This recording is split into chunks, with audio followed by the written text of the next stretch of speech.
Hello, my name is Adam Hartman, and this is the first lab report for Introduction to Physical Sciences 110. And today I'm going to be talking about blood pattern analysis and the way gravity affects the way the blood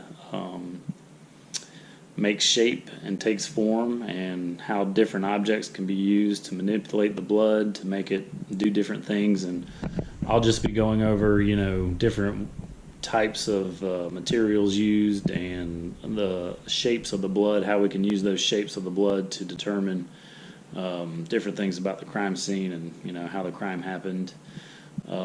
So for materials today, we have cornstarch and corn syrup and red dye and an eyedropper, a couple sheets of paper, and then I'll play around with some different tools and to try to get some different blood pattern types.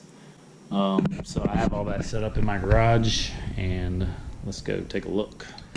So there are three different general stain types with blood. The passive, which is drops or flows or pools of blood. Transfer, which means it was wiped onto something, like swiped, or like a handprint, something like that would be a transfer. And then projected or impact, which is splatters, splashes, or spurts. Sorry. You usually see those with gunshots, things like that. Different types of spatter. What we're primarily going to be looking at are the passive, the drops, but we'll also look at some of the projected or impacted. Not so much the transfer, because there's no real physics in that.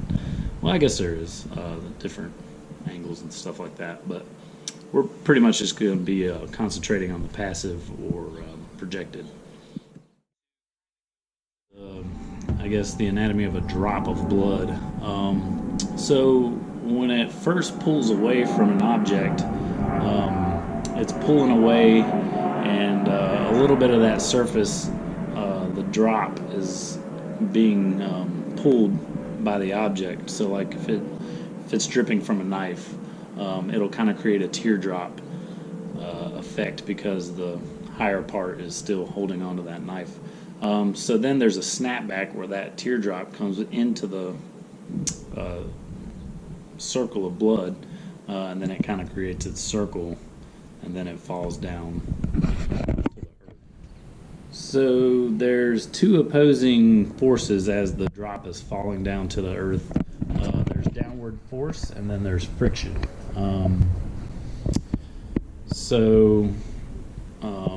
Gravity will bring the droplet to a speed where the force of the air's friction is equal to the downward force of the gravity.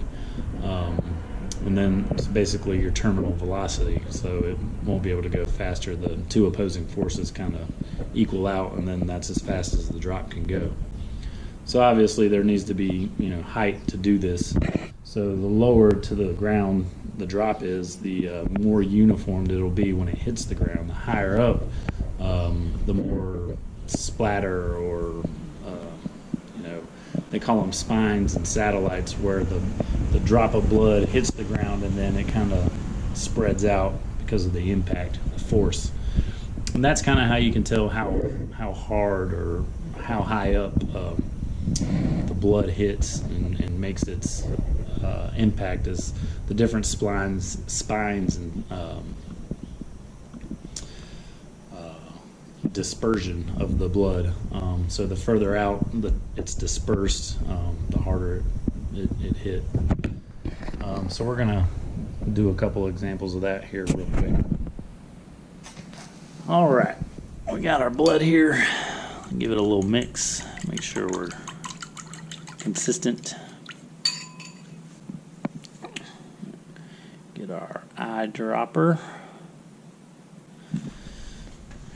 as high as I can go. Oops. Okay, so you can kind of see right there on the edge of that paper where it hit that it spread out. So that's, I guess that would have been a better way to do it. So do it on this. Let's try that. Okay. yeah, you can see the spline. So that one was as high as I could go, and this one was probably 3 feet. And you can kind of see the difference. So look at how far away these splines traveled versus these right here. And that can kind of tell you, how high up. So you say, okay, these splines that was at 8 feet. These are at 3 feet. So we can tell, okay, the person bleeding from this one, for example, would be, 8 feet tall, and this person would be 3 feet tall. So that's kind of a general way that you can tell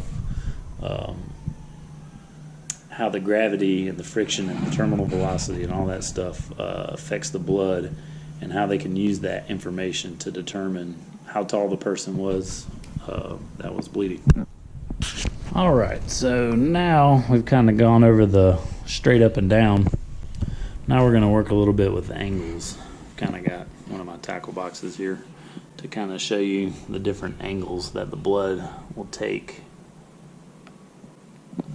So you can see this one, it's kind of gathering up more towards the end of the blood. Still pretty round. Do one more from a little higher up.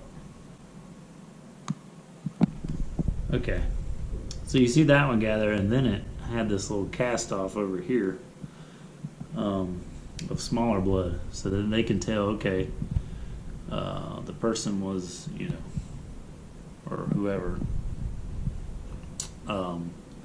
was at this angle when that blood hit, or which direction they were traveling. So if the blood's going this way, that means that they were going the other way. Now I kind of had this paper here, and it's kind of curved. So the bottom part of the paper is flat, and then the top part of the paper is more curved. So you can see how, that blood is a little bit more oval than that blood, because obviously gravity is pulling it towards the ground. So they can use this information. Let's try to get one that's okay. There you go. So you can see that one's almost straight up and down, and then it's got this cast off with another little drop right there. So the length of that drop can tell them a lot about what angle, how high up, all that kind of thing, all that kind of stuff to determine different things about the crime scene, the victim, or whoever's bleeding, to let them know, okay, this person was this high up, they were traveling in this direction, and help them solve the crime. Okay, so we've done a little bit with the drops of blood, and now we're gonna do some cast off stuff from different objects, which would be the projected or impact type of stain. So basically all I'm gonna do is mix my blood up, get it consistent. I've got a screwdriver and a hammer, and so in theory the screwdriver, when casted, should have a smaller spatter than the hammer, because the size of the object that it's coming from is smaller. So let's test that theory. I'll dip it in there, and then alright, so that's the screwdriver. Relatively small drops, a few bigger drops or larger drops towards that way, and then as it spatters it kind of gets smaller. Alright, let's try the hammer. Get it in there, and then whoop, missed the paper a little bit. So you can see here these larger drops. So the theory was correct in that the hammer has these large drops here, and then the screwdriver has these small drops. Now, obviously, I was trying to swing them at both at the same speed, which I may or may not have done. So let's try it again. I'll try to keep it consistent. So there's the little small drops there. Let's try the hammer. Here's the hammer drops compared to the screwdriver drops. So the blood spatter analysis people come in and say, okay, you've got this real small line right here of tiny drops, clearly came from a knife or a screwdriver, or you have these big drops here projecting that way, which has come from a hammer or some sort of larger object. And then they can say, okay, you know, the drops are, you can see how they're all satellites are all pointing that way, so it must have come from this way, and the inertia of the drop took it that way. So we know that the person was standing here swinging in this direction, which, you know, they can use that information for all kinds of things at the crime scene. You can really see how the angle of the blood